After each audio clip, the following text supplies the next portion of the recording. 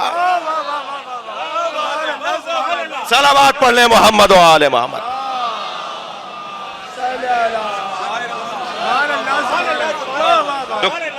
تو کچھ ایسی وجود ہیں جو تکویناً معظم ہیں، کچھ ایسی ہستیاں ہیں جو تکویناً معظم بنائی گئی ہیں، جن کا وجود ہی تعظیم کے لیے بنایا گیا ہے. اور کچھ ہستیوں کے لیے کہا کہ وَمَن يُعَظِّمْ شَعَائِرَ اللَّهِ فَإِنَّهَا مِن تَقْوَى الْقُلُوبِ، جو اللہ کی نشانیوں کی تعظیم کرتے ہیں ان کا یہ تعظیم کرنا انہیں معظم بنا دیتا ہے. اچھا اب کیسے پتا چلے کہ یہ اللہ کے نزدیک بھی معظم ہیں یا نہیں؟ قرآن نے قاعدہ یہ دیا کہ اللہ کی نشانیوں کی تعظیم کرنے والے معظم ہیں. عبادت اور ہے، تعظیم اور ہے. بات جا رہی ہو تو گردن ضرور ہلانا. عبادت صرف اللہ کی ہے، تعظیم ہر اس وجود کی ہے جو اللہ کا پتہ بتاتا ہو. لہذا والدین کی تعظیم کیوں ہے؟ اس لیے کہ والدین اللہ تک پہنچاتے ہیں. اس ماں نے ہی تو بتایا تھا ہمیں کہ نماز کیسے پڑھتے ہیں. اس مجلس میں ہم اماں کی وجہ سے تو بیٹھے ہیں، ابا سے پہلے اماں کی وجہ سے بیٹھے ہیں. اس لیے کہ ہماری ماں اس دور میں بھی ہمیں مجلس میں لے جاتی تھی جب اب ہم دنیا میں آئے نہیں تھے، اور ہم دنیا میں آنے سے پہلے کے حسینی ہیں.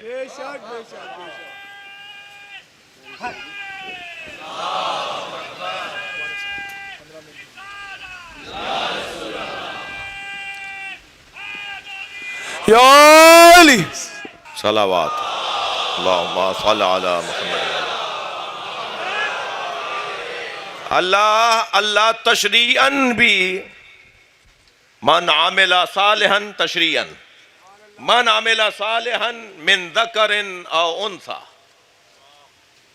وہو مومن، جو نیک اعمال انجام دے وہ مرد ہو یا عورت اور مومن ہو، اس حالت میں انجام دے کہ وہ مومن، حال واو حالیہ، اس حالت میں نیک عمل انجام دے کہ مومن ہو، فَلَنُحْيَيَنَّهُ حَيَاتًا طَيِّبَةً، ہم اسے ایک معظم زندگی عطا کریں گے. وہ 1400 سال پہلے کربلا میں سو چکا ہوگا مگر اس کی قبر ہر دل میں ہوگی.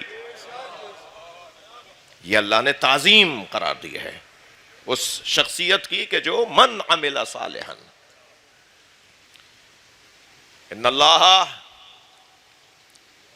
ان الذین آمنوا وعملوا الصالحات، سورہ نساء 148. ان الذین آمنوا وعملوا الصالحات سیجعل لهم الرحمن ودا، جو نیک اعمال انجام دینے والے لوگ ہیں، جو عمل صالح اور ایمان کے جلوے دکھانے والے لوگ ہیں، اللہ لوگوں کے دلوں میں ان کی محبت ڈالتا ہے. یہ جو لوگوں کے دلوں میں محبت کسی کی آتی ہے یہ پیسے سے نہیں خریدی جاتی. یہ کسی پروپیگنڈے، کسی تشہیر، کسی پروٹوکول یا کسی دکھاوے یا کسی تشہیر کا حصہ نہیں ہے. یہ محبت اللہ دل میں ڈالتا ہے. میرے اور آپ کے دل میں، ہمارے دل میں جو مولا کی محبت ہے یہ اللہ نے ڈالی ہے. اور قاعدہ تو سرکار نے دے دیا، من احب حسینا، جو حسین سے محبت کرتا ہے فقد احب اللہ، اللہ اسی سے محبت کرتا ہے، اللہ اسی سے کرتا ہے محبت. یہ تکوینی، یہ تشریعی کیفیات ہے، یہ معجزہ ہے جس عزاداری کہتے ہیں. یہ امام حسین کے نام پر جو مجمع لگتا ہے، بعد از خدا، اللہ کے بعد، اللہ کے علاوہ سب سے بڑا مجمع اگر کسی کی محبت میں جمع ہوتا ہے تو اسے حسین کہتے ہیں. کیوں؟ اس کے پیچھے ارادہ ہے، اس کے پیچھے اللہ کے منصوبے ہیں. یہ حادثہ نہیں ہوا ہے، یہ اتفاقاً نہیں ہوا ہے، یہ واقعہ تصادفاً نہیں ہوا ہے، اس واقعے کے پیچھے ارادہ پروردگار ہے، یہ کچھ طے شدہ کام ہوا ہے، یہ منصوبتاً ہوا ہے۔ جب امام حسین نبی کی گود میں لا کے دیے گئے تو سرکار نے اپنے بچے کو اپنے ہاتھ میں لے کر وہ دعا فرمائی جو حضرت ابراہیم نے حضرت اسماعیل کو گود میں لے کے فرمائی تھی، ربنا فاجعل افئدة من الناس تهوی الیہم۔ یہ قرآن ہے یہ، یا اللہ لوگوں کے دلوں کو میرے حسین کی طرف موڑ دے۔ یہ جو کچھ آج سے شروع ہوا ہے، بلکہ کل رات سے شروع ہوا ہے، یہ جو چاند رات سے عزاداری کا سلسلہ شروع ہوا ہے، یہ نبی کی دعا کی قبولیت کا جلوہ ہے۔ یہ سرکار دو جہاں نے دعا مانگی تھی کہ اللہ لوگوں کے دلوں کو میرے حسین کی طرف موڑ دے۔ دیوانہ وار عاشقانہ دوڑے چلے جا رہے ہیں، اپنی حیثیت کو ختم کر کے، اپنی حیثیت کو بھلا کر، دنیا سے ہاتھ اٹھا کر۔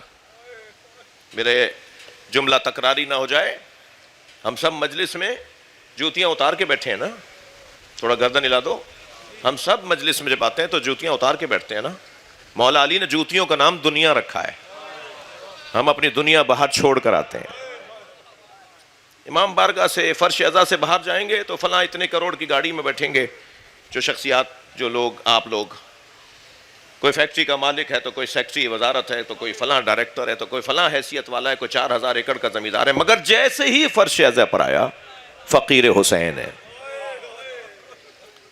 یہ جو 10 دن کی ہماری ٹریننگ ہو رہی ہے نا، یہ جو 10 دن کی ہماری تربیت ہو رہی ہے، خاص طور پہ یہ 10 دن عشرہ اولا، روایت کہتی ہے، راوی بھی قائل بھی اس روایت کے امام صادق ہیں، فرماتے ہیں اذا حلا حلالا محرم، جب محرم کا چاند نمودار ہوتا ہے تو فرشتے حسین کا خون بھرا کرتا، امام حسین کا خون بھرا کرتا فضائے زمین پر لا کر معلق کر دیتے ہیں۔ یہ جو زمین کے اوپر جو آسمان ہے نا، زمین کے ساتھ جڑا ہوا جو آسمان ہے، زمین کے اوپر فضائے زمین میں لا کر اس حسین مولا کے کرتے کو، وہ حسین مولا کا خون بھرا کرتا، اور جیسے یہ کرتا ویزا ہوتا ہے مومنین کے دل ٹوٹنا شروع ہو جاتے ہیں، عزاداروں کے دل بجھنا شروع ہو جاتے ہیں۔ عجیب ذکر ہے۔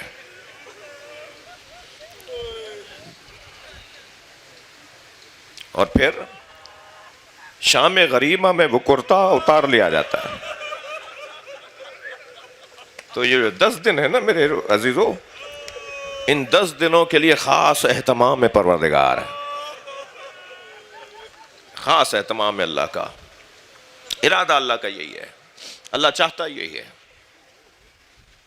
اور یاد رہے، ہم یہ جو ذکر منعقد کر رہے ہیں، یہ صرف عقیدت، یہ صرف روایت، یہ صرف رسم، یہ صرف ہماری تہذیب نہیں ہے۔ ہماری تہذیب کے پیچھے دلیل ہے، ہماری تہذیب کے پیچھے، یہ تہذیب عزا، یہ رسم عزاداری، اس کے پیچھے دلیل ہے ہمارے پاس۔ میں آج کی مجلس میں اسی طرح کی گفتگو کرتا ہوں، میرے جو مستقل سننے والے ہیں وہ جانتے ہیں کہ یہ پہلی تاریخ فلسفہ عزا پر اس بچے کو دلیل دینا، یہ جو میرا سنی بچہ آیا ہوا ہے، یہ جو ہمارا کبھی کبھی مجلس میں آیا ہوا جوان ہے، وہ جو سال بھر تنقیدیں سنتا ہے، اس کے پاس کوئی دلیل ہونا۔ قرآن سورہ مبارکہ نساء آیت نمبر 148 میں اللہ ارشاد فرماتا ہے، لا يحب اللہ الجہر بالسوء من القول الا من ظلم۔ اللہ کو اونچی آواز میں کوئی ایسی بات پسند نہیں ہے جو کسی کو ناگوار گزرے۔ یہ مائک پر، یہ نوحہ، یہ جلوس، یہ چوکوں پر اور رستوں پہ اور راہوں پر امام حسین کا ذکر، لا يحب اللہ الجہر بالسوء من القول الا من ظلم، اللہ کو اونچی آواز میں کوئی ایسی بات جو کسی کو ناگوار گزرے پسند نہیں ہے، الا من ظلم، مگر جس پر ظلم ہوا ہے وہ اونچی آواز میں بات کرے، چاہے کسی کو ناگوار گزرے، اللہ کو پسند ہے۔ اللہ مظلوم کی آواز کو اونچا دیکھنا چاہتا ہے. لہذا جو بھی امام حسین مظلوم کے لیے آواز اٹھا رہا ہے، بات کر رہا ہے، ان کا ذکر کر رہا ہے، ان کی مظلومیت کو سن رہا ہے، سنانا چاہتا ہے، اس کی راہ میں جو رکاوٹ بن رہا ہے چاہے اسے ناگوار گزرے، اللہ کو پسند ہے. بتائیے یہ کیا ہو رہا ہے؟ یہ سب ایک مظلوم اور سب سے بڑے مظلوم کا ذکر. دیکھیں کیوں مولا امام سجاد نے کربلا برپا نہیں کی؟ کیا ان کے زمانے میں ظلم ختم ہو گیا تھا؟ کیوں امام سجاد نے، امام کاظم نے، امام رضا نے، امام جعفر صادق نے کیوں کربلا برپا نہیں کی؟ ہر امام کی کربلا کو یاد رکھنا تھا. ہر امام کی کربلا حسینی کو یاد رکھنا تھا. کربلا برپا کیا امام سجاد نے 25 سال رو کر. یہ کربلا ہی تو برپا تھی امام سجاد کی. امام محمد باقر نے کربلا برپا کی ہے. اس حسینی کربلا کو زندہ رکھنا خود ایک کربلا ہے. ممکن ہے کوئی اب تک میری بات نہ سمجھا ہو تو میں اس کے سامنے کی بات کر دیتا ہوں. آپ کی راہ میں جو رکاوٹیں ہیں، عزاداری کی راہ میں، جو آپ کو اس وقت پنجاب میں بڑے مسائل ہیں، دنیا میں بڑے مسائل ہیں. الحمدللہ ہمارے ہاں صوبہ سندھ کی انتظامیہ کے لیے میں دعا گو ہوں کہ بہت ساری چیزوں کو انہوں نے پچھلے سالوں کی نسبت اور بہتر کیا ہے، مگر مجموعی طور پر ان کی طرف سے نہ صحیح، ان کے لیے دعا ہے. مگر جو اور رکاوٹیں ڈالنے والے لوگ ہیں تو یہ تو آپ کی کربلا ہے نا. یہ امام حسین کے آج کے چاہنے والوں کی کربلا ہے کہ کربلا کو منعقد کریں، کربلا کو دہرائیں. پھر ارشاد ہو رہا ہے قُلْ لَا أَسْأَلُكُمْ عَلَيْهِ أَجْرًا إِلَّا الْمَوَدَّةَ فِي الْقُرْبَى. اے میرے حبیب ان سے کہہ دو کہ مجھے رسالت کے بس کچھ نہیں چاہیے سوائے یہ کہ میرے خاندان، میرے بچوں سے پیار کرو. انی تارک فیکم الثقلین کتاب اللہ و عطرتی اہل بیتی اذکرکم اللہ فی اہل بیتی. اہل سنت کی روایت اذکرکم 3 مرتبہ سرکار نے فرمایا میں تمہیں اپنے اہل بیت کے بارے میں اللہ سے ڈراتا ہوں. میرے حسین کو مارنا نہیں، میرے حسن کو زہر نہیں دینا، میری سیدہ پہ دروازہ نہیں گرانا. اذکرکم اللہ فی اہل بیتی اذکرکم 3 مرتبہ سرکار نے فرمایا میرے بچوں کا خیال رکھنا. ہم یہ کیا کر رہے ہیں؟ ہم یہ کیا ذکر کر رہے ہیں؟ ہم اس کے پیچھے قرآنی حدیثی. بھائی میرے بچوں، جوانوں، میرے بچوں کے ساتھ، ہمارے جوانوں کے ساتھ جو سنی بچے آئے ہوئے ہیں، انہیں میں ایک جملہ ضرور کہنا چاہوں گا کہ یقیناً آپ کو جو پڑھایا اور بتایا گیا اس کے مطابق آپ جسے اپنا بڑا مانتے ہیں آپ مانیں، آپ کو مبارک ہو. مگر ہم جنہیں اپنا بڑا مانتے ہیں نا، انہوں نے ہمیں رونے کا حکم دیا ہے. یا ابن الشبیب، امام رضا فرما رہے ہیں یا ابن الشبیب، اے فرزند شبیب، ان کنت باکیا علی شیء، اگر کسی بھی چیز پہ رونے کا دل کر رہا ہو. میں آیت اللہ وحید خراسانی کا درس سن رہا تھا، وہ اس روایت کو بیان کرتے ہوئے رو رہے تھے اور کہہ رہے تھے علی شیء کی جو عمومیت ہے، کسی بھی چیز کے بارے میں تمہارا دل ملول ہو، وہ کسی بھی چیز کی جو عمومیت ہے نا، اگر تمہیں ابراہیم یاد آ جائیں تو ابراہیم پر نہیں حسین پہ رونا. اگر تمہیں ایوب کی مصیبتیں سنائی جا رہی ہوں تو ایوب کی مصیبتیں سن کر حسین پہ رونا. عمومیت ہے، عام ہے یہ. علی شیء ان کنت باکیا، اے فرزند شبیب اگر تمہارا دل کسی بھی چیز پہ رونے کا دل کر رہا ہو، فبکی علی الحسین، تو میرے حسین پہ رو لینا. کتنی عمومیت ہے. فرمایا کربلا گئے ہو؟ اس نے کہا مولا 1 سال ہو گیا. حضرت نے فرمایا اگر کوئی عذر نہ ہوا کرے تو میرے جد حسین کو سلام کرنے کربلا بار بار جایا کرو. عزادارو، سال میں 12 چاند آتے ہیں، سال بھر میں 12 مہینوں کے 12 چاند آتے ہیں. ہم ہر چاند کو دیکھتے ہیں مگر ہم محرم کا چاند نہیں دیکھتے. وہ ریاستی حکومتی اداروں کا کام ہے کہ وہ اعلان کرتے ہیں, ہم انہی پر یقین کر لیتے ہیں. ان میں کچھ ہمارے عزیز بھی ہوتے ہیں, ہم یقین کر لیتے ہیں, ہم تحقیق ہی نہیں کرتے, اس لیے کہ اس قوم کا طریقہ ہی کچھ اور ہے. محرم کا چاند ہم دیکھنے کے لیے کسی ٹیلے پہ نہیں کھڑے ہوتے, بلکہ دستور یہ تھا تشیع کا کہ امام جعفر صادق کی گلی میں گزر بڑھ جاتا. اجرکم اللہ, اجرکم اللہ. میرے مولا, امام جعفر صادق کی گلی سے لوگوں کا گزر بڑھ جاتا تھا. اور اگر کوئی پوچھتا تھا نا کہ آج اس گلی سے لوگ زیادہ کیوں گزر رہے ہیں, تو کہتے تھے اگر اس گھر سے رونے کی آواز آ گئی تو ہم سمجھ جائیں گے کہ محرم کا چاند نمودار ہو گیا. امام جعفر صادق کے گھر سے رونے کی, چیخنے کے رونے کی آوازیں آتی تھی. چاند رات سے جو صدائے گریہ بلند ہوا وہ شام غریبہ میں زینب کے گریے سے ملے گا. اجرکم اللہ, اجرکم اللہ. اللہ آپ کو کسی غم میں نہ لائے. جو جہاں بیٹھا ہے اپنی آوازوں کو آزاد کرے گا. پرسہ دینے آئے نا, جن کے مذہب میں رونا جائز ہے وہ تکلف نہیں کریں. اللہ آپ کو اس کا اجر و ثواب عطا فرمائے. امام حسین مدینہ چھوڑ رہے ہیں. اجرکم اللہ. سخت ترین جملے, ہر سال منتظر ہوتے ہیں نا آپ ان جملوں کے سننے کے.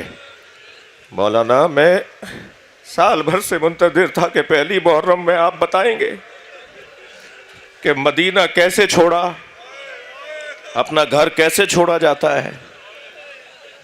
جب امام حسین کو ولید لعین نے یزید کا خط پڑھ کر سنایا اور امام نے فرمایا کل دن نمودار ہونے دو, کل سورج نکلنے دو, سارے مدینے کے سامنے مجھ سے سوال بیعت کرنا, یہ کہہ کر جو امام لوٹے تو مروان نے ولید سے کہا کہ اگر آج حسین چلے گئے تو پھر ہاتھ نہیں آئیں گے.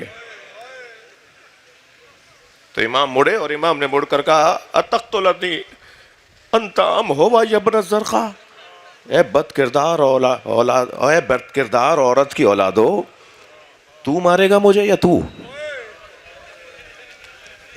جیسے امام نے اونچی آواز میں یہ بات کی نا تو دربار کا دروازہ کھلا اور جوانان بنی ہاشم جن کے آگے آگے عباس تلوار نیام سے نکالے, امام کے قریب آ کے کہا مولا ان میں سے کس نے آپ کو تکلیف دی ہے. اجرکم اللہ, اجرکم اللہ. امام حسین نے حضرت عباس کے دستہ شمشیر پر ہاتھ رکھا اور ایک عجیب جملہ فرمایا, فرمایا عباس یہ مدینہ ہے, کربلا نہیں ہے. اور امام لوٹ آئے اس دربار سے, مگر رونے والوں پھر امام نے اپنے گھر کا ارادہ نہیں کیا, بی بی زینب کے گھر گئے. بہن اور بھائی کا رشتہ کا اندازہ تو ہے نا کہ جیسے ہی دروازے پہ دستک ہوئی کنیز نے جا کے دیکھا تو ہاتھ پیر پھلائے دوڑتی ہوئی اندر آئی, بی بی حسین آئے. جناب زینب دروازے کی طرف بڑھی, امام آگے بڑھے, دونوں بہن بھائیوں میں ملاقات ہوئی. کہا بھیا مجھے بلا لیا ہوتا. اجرکم اللہ. فرمایا زینب وقت نہیں ہے, بس تمہیں اتنا بتانے آیا ہوں کہ کل ہم مدینہ چھوڑ رہے ہیں. زینب تیاری کرو, اس لیے کہ حدیث عشق, یہ منظر وہ ہے کہ جسے علامہ اقبال کہتے ہیں حدیث عشق دو بابست. یہ اقبال کا شعر نہیں ہے لیکن منسوب ان سے بھی ہے. حدیث عشق دو بابست کربلا و دمشق. یہ کربلا کے بغیر دمشق نہیں ہے اور دمشق کے بغیر کربلا نہیں ہے. یکے حسین رقم کرد, یکے حسین رقم کرد, دیگر زینب. ایک حدیث عشق کو کربلا میں حسین مولا نے لکھا اور یہ حدیث عشق مکمل ہوگی جب دمشق میں زینب لکھیں گی. فرمایا بہن تیاری کرو. یہ کہہ کر امام حسین پھر گھر نہیں گئے ہیں, سنیں گے کہاں گئے ہیں, نانا کی قبر پہ. اجرکم اللہ, اجرکم اللہ. اور جب نانا کی قبر پہ گئے ہیں نا تو قبر پر خود کو گرا کر اتنا روئے کہ میں آج ہی مقتل کی کتاب پڑھ رہا تھا کہ حسین روتے روتے بے ہوش ہو گئے. اور اس غشی کی کیفیت میں نانا کو دیکھا جو یہ کہہ رہے تھے حسین تمہیں پیاسا مارا جائے گا، حسین تمہیں کربلا میں دشمنوں کے نرغے میں گھیر کر مارا جائے گا، حسین تم علی اکبر کا لاشا اٹھاؤ گے۔ اور پھر فرمایا حسین تیرا نانا تیرے ساتھ ساتھ ہے۔ عزادارو نانا کی قبر سے اٹھے تو پھر بتاؤں کہاں گئے؟ پھر گئے بھائی کی قبر پہ۔ بھائی کی محبت ایک استعارہ ہے۔ امام حسن اجرکم اللہ، اجرکم اللہ، آپ کو کسی غم میں اللہ آپ ان آوازوں پہ رحمت نازل فرمائے۔ امام اپنے بھائی امام حسن کی قبر پہ گئے، بہت لپٹ کے روئے بھائی سے، اور بھائی کو آوازیں دیتے رہے بھائی حسین مدینہ چھوڑ رہا ہے۔ مگر عزادارو اب مجھ سے اللہ کرے بیان ہو جائے کہ جب بڑھے ہیں نا قبر زہرا کی طرف، تو جیسے چھوٹا بچہ ماں کی طرف بڑھتے ہوئے گرتے اٹھتے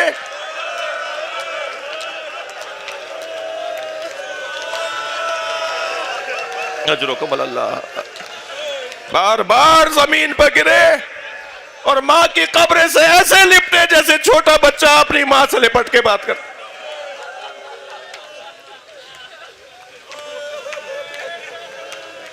اجرکم اللہ، اجرکم اللہ، مجھے جلدی نہیں ہے، اللہ آپ کے اس گریے کو قبول فرمائے۔ اللہ اس پورے محرم میں، پورے عشرے میں، پورے محرم میں ہمیں ایسے ہی پرسہ دینے کی توفیق عطا فرمائے۔ جب رونے لگے نا تو بے تکلف ہو جائے کرے، ایسے رویا کرے جیسے جوان بیٹے کی میت پہ ایک جوان بچہ نہیں مارا گیا ہے۔ اور ماں کی قبر سے لپٹ کے بہت روئے۔ اماں کی آواز آئی حسین تیری ماں تیرے ساتھ ہے۔ صبح نمودار ہوئی۔ ایک راوی ہے جو اکثر مدینے میں تجارتی غرض سے اور اپنی ملاقاتوں اور اپنے دوستانہ تعلقات کو بحال رکھنے کے لیے اکثر آیا کرتا تھا۔ مدینے والے خوش لباس لوگ، اچھے حلیے والے لوگ، رکھ رکھاؤ والے لوگ شمار تھے پورے اس خطے کے اندر، کہ ایک تہذیب یافتہ اور ایک مہذب شہر ہے۔ وہاں جب لوگ جاتے تھے تو ان لوگوں کے رہن سہن کو دیکھ کر لوگ محسوس کرتے تھے کہ ایک ثقافتی اور ایک تہذیب یافتہ شہر ہے۔ یہ راوی کہتا ہے میں تو اکثر آیا کرتا تھا مدینے میں، لیکن جب اس دن آیا تو میں نے عجیب منظر دیکھا، لوگ گلے مل مل کے رو رہے ہیں، چہرے اترے ہوئے ہیں، دکانیں بازار بند ہو رہے ہیں۔ میں نے ایک گزرتے ہوئے شخص سے پوچھا کہ آج مدینے کو کیا ہو گیا؟ تو اس نے روتے ہوئے کہا مدینے کے مالکوں کو مدینے سے نکالا جا رہا ہے۔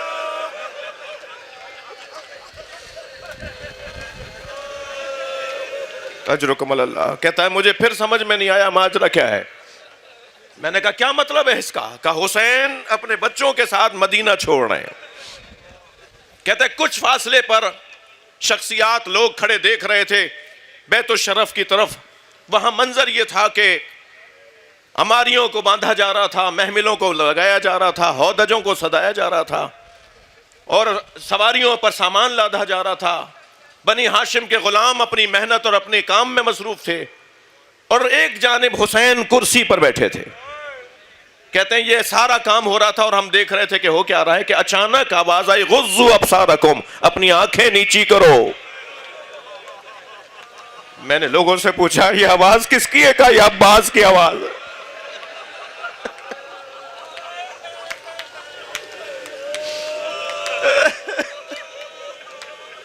کہا یہ عباس ابو الفضل العباس کی آواز ہے۔ کہا ماجرا کیا ہے؟ ماجرا یہ ہے کہ گھر سے بیویاں برآمد ہو رہی ہیں۔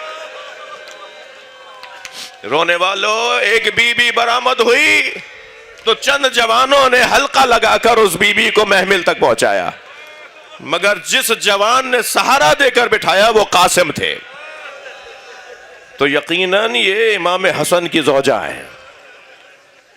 کچھ دیر کے بعد ایک اور بی بی باہر آئی جس کو پھر جوانوں نے حلقہ دیا اور اسے محمل میں بٹھایا، مگر محمل میں بٹھانے والا جو شخص آگے بڑھا وہ علی اکبر تھا، تو یقیناً یہ جناب ام لیلہ ہے۔ کچھ دیر کے بعد ایک اور بی بی آئی، جوانوں نے حلقہ بنایا اور محمل میں بٹھایا، مگر اس بی بی کو بٹھانے والا جو جوان آگے بڑھا وہ زین العابدین تھا. اجرکم اللہ اجرکم اللہ. ہو گیا نہ گریا. پھر ایک مرتبہ اچانک آواز حسین زینب آ رہی ہے. امام نے اپنی کرسی چھوڑی, وہاں سے وہ جوان دوڑا, وہاں سے وہ جوان, اور سارے بنی ہاشم کے جوانوں نے مل کر ایک بی بی کے گرد حلقہ باندھا. اجرکم اللہ اجرکم اللہ. اللہ کرے پوری روایت پڑھ سکوں, اللہ کرے میں آج یہ پوری روایت پڑھ سکوں. سارے جوانان بنی ہاشم نے حلقہ باندھا اور امام حسین ساتھ ساتھ چل رہے ہیں کہ ایک مرتبہ پیچھے پیچھے ایک عصا ہاتھ میں تھامے بی بی. آواز آئی یا ابا الفاضل. تو جیسے ہی عباس کو کسی نے آواز دیا, مولا نے مڑ کے دیکھا, وہ بی بی ام البنین آواز دے کر کہا یا عباس یا ابا الفضل ہذہ ودیعۃ فاطمہ, یہ فاطمہ کی نشانی ہے. ہذہ ودیعۃ مولائی امیر المومنین, یہ زینب علی کی نشانی ہے.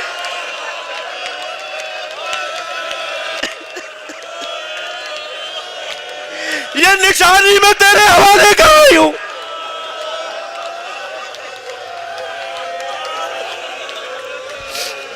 اجرکم اللہ اجرکم اللہ. عجیب روایت ہے کہ جب یہ جناب ام المنین نے مولا عباس کو وصیت نصیحت فرمائی تو عجیب روایت یہ ہے کہ جناب زینب مڑی اور حضرت عباس کے سینے پہ ہاتھ رکھ کے فرمایا اماں مجھے بھائی کا بڑا مان ہے, اماں مطمئن رہو عباس مجھ سے غافل نہیں ہے. سلام ہو زینب پر. جب 11 محرم کو اونٹ پر بیٹھ رہی تھی, مڑ مڑ کے آواز دے رہی تھی عباس.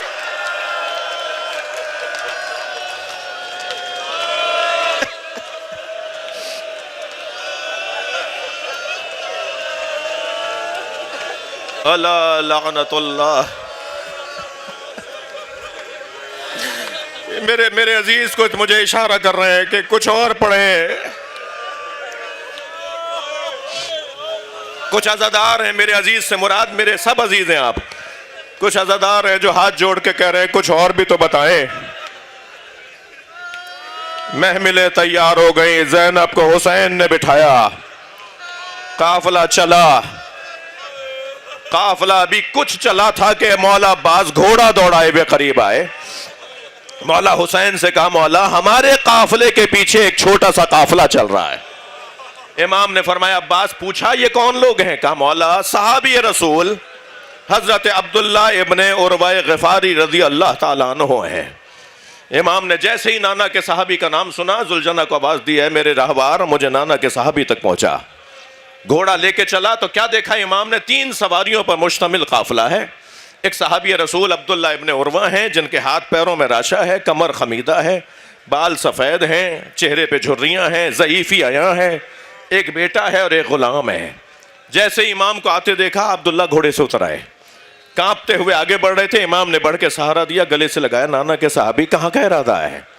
کہا حسین تم چھوٹے تھے, نبی خطبہ دے رہے تھے, تم مسجد میں داخل ہوئے, تمہارا پیر تمہارے کرتے میں الجھا, تم زمین پر گرے, نبی نے ممبر چھوڑ دیا, تمہیں اپنی آغوش میں لے کر ممبر پہ بیٹھے اور ہم صحابیوں سے خطاب کیا میرے حسین کو غور سے دیکھو, اگر یہ اپنے بچوں کے ساتھ مدینہ چھوڑ رہا ہو اور تم میں سے کوئی زندہ ہو تو میرے حسین کا ساتھ ضرور دینا. حسین میں بوڑھا ضرور ہوں مگر مجھے نبی کی وصیت پہ عمل کرنا ہے. اجرکم اللہ. ہو گئی مجلس عزادارو. صحابی رسول کہتے ہیں حسین میں ضعیف ضرور ہوں مگر مجھے نبی کی وصیت پہ عمل کرنا ہے. امام نے فرمایا آئیے پھر میرے ساتھ چلیے, علی اکبر آپ کی خدمت کریں گے, عباس آپ کے کام آئیں گے, میرے بچے آپ کی خدمت کریں گے. کہنے لگے نہیں حسین تمہارا قافلہ آگے چلے گا اور میں کچھ پیچھے چلوں گا. امام نے فرمایا ایسا کیوں کرنا چاہتے ہیں آپ, ہم سے جدا کیوں چلنا چاہتے ہیں؟ کہا حسین اس قافلے میں زینب کی سواری ہے. میں عبداللہ ابن عروہ غفاری سے ہاتھ جوڑ کر کہوں گا کاش تم 11 محرم کو کربلا میں ہوتے. زینب پکار پکار کے کہہ رہی کوئی ہے جو مجھے چادر لا دے.